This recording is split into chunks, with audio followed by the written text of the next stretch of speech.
Oo, ano kayang ginagawa niya dito?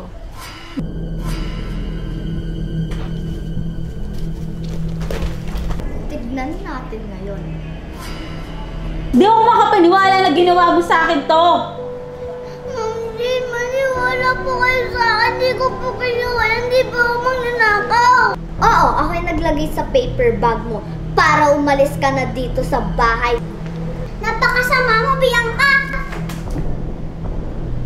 Angel! Angel, hindi na kami maniniwala sa'yo. Tara na, anak.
Miss na po kita.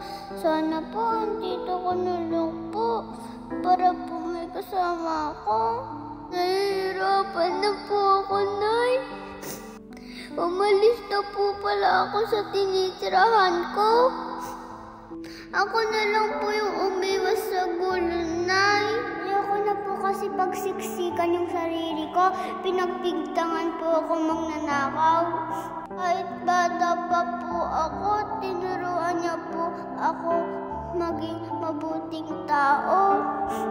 Hindi niyo po ako pinalaking magnanakaw. Hindi ko pa po alam kung saan ako pupunta.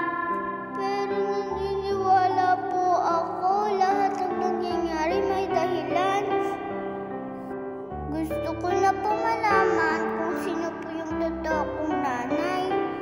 Gusto ko na po siya makasama para po hindi na po mag-iisa. Bulaga! Angel, sabi ko na nga ba, nandito ka. Meron kasi ako pinuntahan. Tapos naisipan ko pumunta dito sa sementeryo. Sabi ko na nga ba, nandito ka. Teka, bakit malungkot ka? At saka dala-dala mo yung mga gamit mo. Wala, Zach. Huwag ka na magsinungaling. Halatang meron kang problema. Wala nga, Zach. Sabihin mo na sa akin, Angel. Diba magkaibigan naman tayo? Ayaw kita kasi nakikitang malungkot. Umalis na kasi ako sa bahay ni Bianca. Bakit? Inawit ka na naman ba ni Bianca? Ako yung umalis para wala ng gulo at tumahipig na si Bianca sa ginagawa niya sa akin. Ano na naman ba yung ginawa niya sa'yo? Pinagpintangan niya akong magnanakaw, nilagay niya sa bag ko yung pera. Tapos nagalit sa si Ma'am Jane. Napakasama naman ng Bianca na yan. Nasaan yung ate Yana mo? Wala siya kahapon kaya hindi niya pa alam umalis ako. Hindi ko pa alam kung saan ako pupunta. Huwag ka na malungkot, Angel. Nandito naman ako. Thank you, Zach. Tama ka, Zach. Di dapat ako maging malungkot. Kakayanin ko to kahit bata pa ako. Naniniwala ako na may magandang mangyayari sa akin. Ayan ang Angel na nakilala ko. Malakas at maganda. Thank you, Zach. Di ko pa niyan alam kung saan ako pupunta. Pero kung kausapin si nanay, gusto mo sa amin? Naka-Zach, hindi na, nakakahiya naman. Pag-isipan mo muna, Angel. Basta tandaan mo, nandito lang ako. Lagi sa'yo. Tara, merienda muna tayo. Alam ko gutom ka na. May ipon pa naman ako. Tara, libre kita. Hindi, ako na. Tara.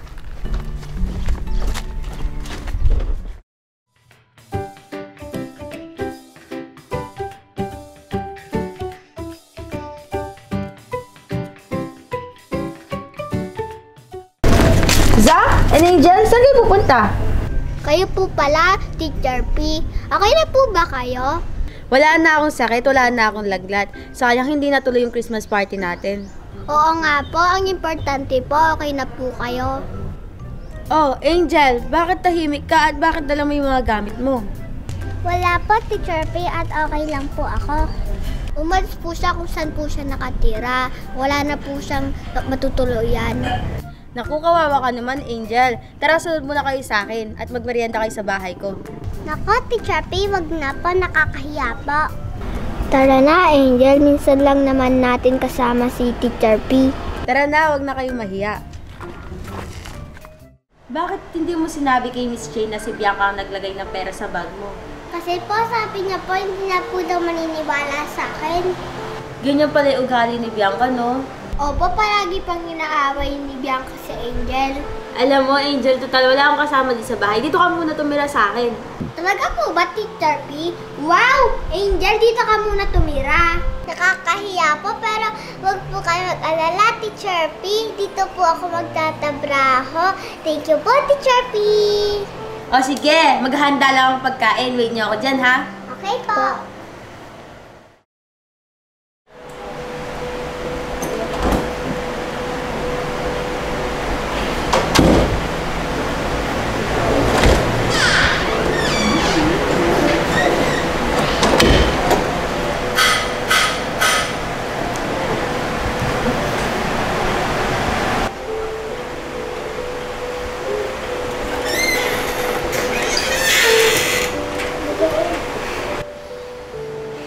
Yana, nakita mo ba si Angel? Kaninang umaga ko pa kasi siya hindi nakikita. Itatanong ko din po sana sa inyo, ma'am. Akala ko nga po maaga siyang umalis. Ibig sabihin, ma'am, hindi po umuwi si Angel? Dala niya rin lahat ng gamit niya? At bakit siya umalis?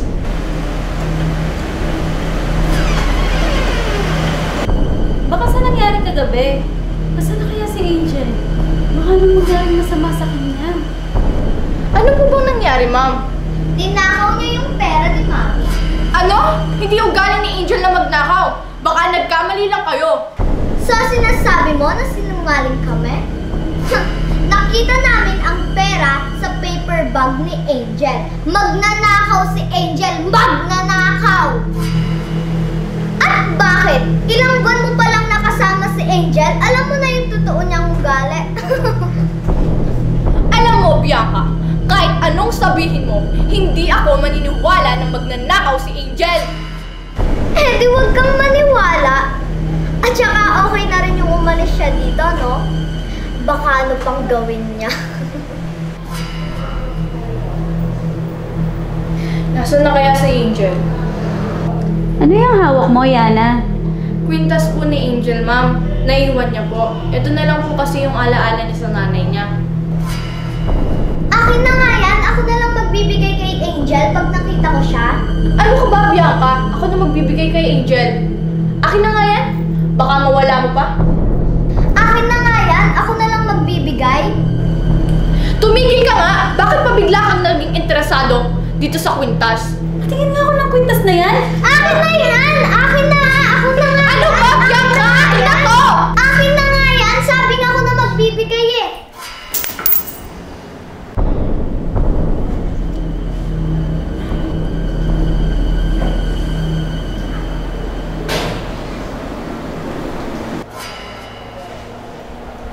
Kambal, tingnan mo yung anak mo. Ang ganda. Kamukha ko siya. Siyempre, maganda tayo, Kambal eh. Gusto mo ako nang mag-alaga sa kanya? Ikaw talaga, Kambal. Wow, ang tignan ganda. Tignan mo to, pinagawa ko kanina. Nakasulat pa sa likod niya yung pangalan na... Ano ba yan? Ah, ito lang po yung alaala ko sa totoo ko pong nanay. Oo, para paglaki niya, makita niya yung mukha niya ng baby ko. Ibig sabihin, si Angel ang nawawala kong anak? Kay Angel to? Sigurado ka ba? Si Angel? Si Angel yung anak ko! Anong sabi mo, ma'am? Si Angel ang anak mo? Oo, Yana. Si Angel ang nawawalang anak ko. sa kanya nung baby pa siya. Naku ma'am, sigurado po ako matutuwa si Angel. Matagal na po niya kayong hinahanap. Angel, anak, patawarin mo ko kung hinayaan kitang umalis. Pangako, hahanapin kita. Yana, tulungan mo ko, hanapin natin si Angel. Tara na ma'am, hanapin na po natin si Angel. Tara.